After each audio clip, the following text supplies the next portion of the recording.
Hey guys, what's going on? This is Andrew here today, and it is November 7th, 2024. This is the launch date of the PS5 Pro. I have been extremely hyped about this thing ever since the launch. I have been a little weary of whether I was going to be getting this thing or not. I backed out of it, went back into it, backed out, went back in, and then finally ultimately decided this is something for me. I have switched from Xbox as my main platform now to PlayStation for the multiplats, considering this is now going to be the most powerful of the bunch. And it's something I'm going to be unboxing in this video today, and then eventually down the line doing a review for. I plan on testing a lot of regular PS5 games on the regular PS5 as well as on the PS5 Pro, and doing just some video footage of what that really looks like between the two. So it might be a very long-term project, but for now we are going to basically just be unboxing this, giving our first impressions on the look and the feel, and then yeah, that's really all this video is going to be. So without further ado, let's get right into it. Okay, so this is the box itself. These past few days I've been sick, so my voice is going to be pretty nasally throughout this whole thing, but let's kind of just give an entire look of the box itself. So this is the front of it, this is the side of it. We're just going to go all the way here, and then all the way up here. My tripod's not very, very tall, but it works. It works for what it is. This is the back of the box, talking about the PlayStation Spectral Super Resolution, which is basically like DLSS on NVIDIA graphics cards, or the other equivalent for AMD, which I always forget what it's called. I think it's AMD FSR, whatever it is. Optimized console performance, and then advanced ray tracing, which seems to be a really big focus this generation and on the PS5 Pro in general. This is the back of the box. So just another reminder, guys, this is the mid-gen refresh, so this is not a brand new, spanking new next generation. This is just a mid-gen refresh. It is also a digital-only console unless you get a disc drive attachment, which I did end up getting because I am a game collector. So let's just open this box.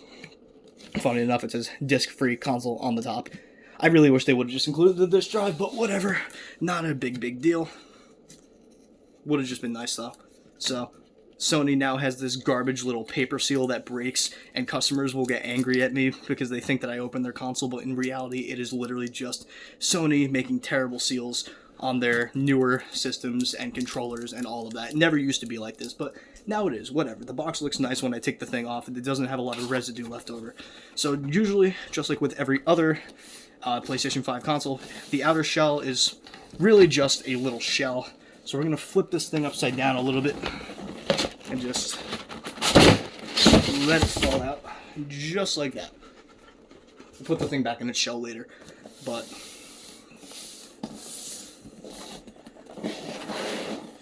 okay. Let's just open this bad boy up. Don't remember this box being so thick the last time, but I could just be entirely wrong. I did just get the PS5 Slim last year, so that is just maybe I'm just having a false memory here, but looks like the main event is already right here. We just take out the cardboard and we've got the PS5 Pro right away. So let's just simply take out the sides here. Oops, I dropped it a little bit. Let's move that away. Looks like we got some manuals and safety guides, and then a quick startup guide, just like you would with the normal PS5. Let's remove that little insert. This is wrapped nicely.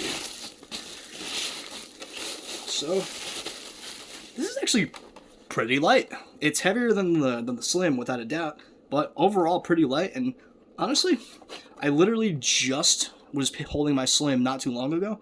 This barely looks any different. It is a very similar looking console to the PS5 Slim, but it still is smaller than the original PS5 after all. I don't think there are any added ports to the back here. I think it's the same story as if you had the PS5 Slim. Same with the front 2 USB-C ports rather than one USB and one USB-C, like on the original PS5, but this looks pretty good. I know you need a stand for this as well, but I'm not getting the stand. It stands up like this just fine. I have no issues like it, so really, like, it looks okay.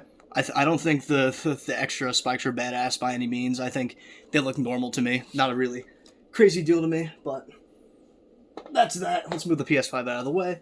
I'm pretty sure there are more things on the inside of the box. I just have to pull right out here. Just opening the little flap.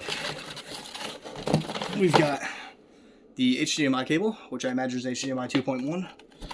You've got the USB-C cable, which charges the PS5 controller. We've got the power cable, which powers the PS5.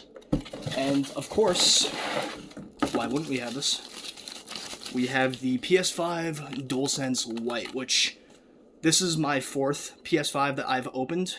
I got the original, I got the digital, I got the Slim, and now I got the Pro. So, same controller. I know they did some slight revision to it or whatever, but it actually feels slightly different. I don't know what it is. Maybe because it's new out of the box and, well, I just haven't held a new controller out of the box in a while, but for some reason it just, something about it feels different. I don't know what it is. I think it's just me thinking things, but that's pretty much everything in there. Oh, actually no. We got the horizontal stand, which we're just going to keep in the box because, quite honestly, I'm not going to use it.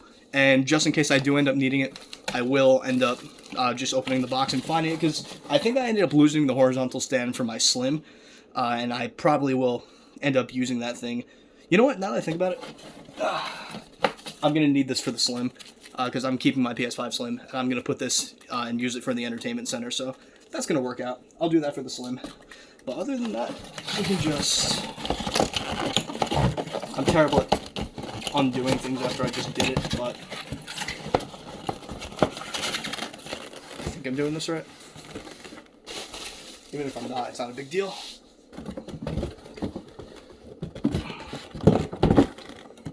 Oh, it's so close, just fine. Yeah, literally. Let's throw the guides back in there.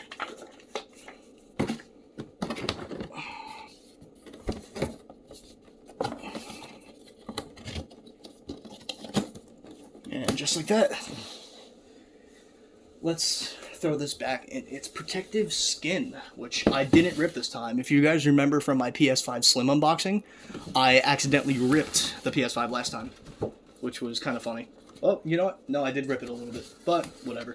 Yeah, last time I ripped it pretty significantly.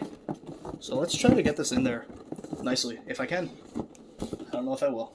If not, we'll just speed up the video, but I really want to have this PS5 box look semi-decent. I think we got it in nice. Boom, just like that. No major rips this time. Except for that part. But I think it was already ripped. I think this was the last PS5 at the Oviedo Mall in Florida, because I had a shift at a different store and was working until 6 o'clock, and they had already sold all their others, so I pretty much just got the worst of the box, which is perfectly fine. It is what it is. I just can't figure out why it's not folding so nicely. Am I just bad at this? I'm just bad at my job. Okay, whatever. I can't do it perfect, but you're going there. So yeah. We've got the PS5 Pro, and we've got the controller. So my favorite thing to do is obviously to power it on for the first time. So if you guys don't see already, I have just attached the disk drive attachment, which is essential if you're a physical collector like me. I mean, spoiler alert for the next video, but here's a few PS5 games, and here's my PS5 game library so far. So let's just power this up. It'd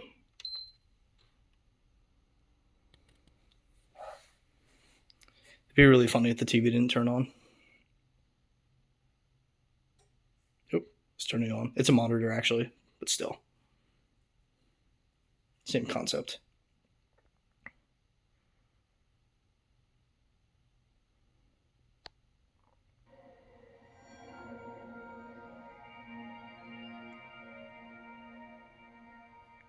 All right, same startup as the standard PS5. So that's that, guys. First impressions are pretty easy setup. The disk drive attachment is very easy to do. I recommend anybody who's a physical collector just get that thing right away. I do wish it was included. Maybe one day they'll do a bundle with it, but for now it's separate.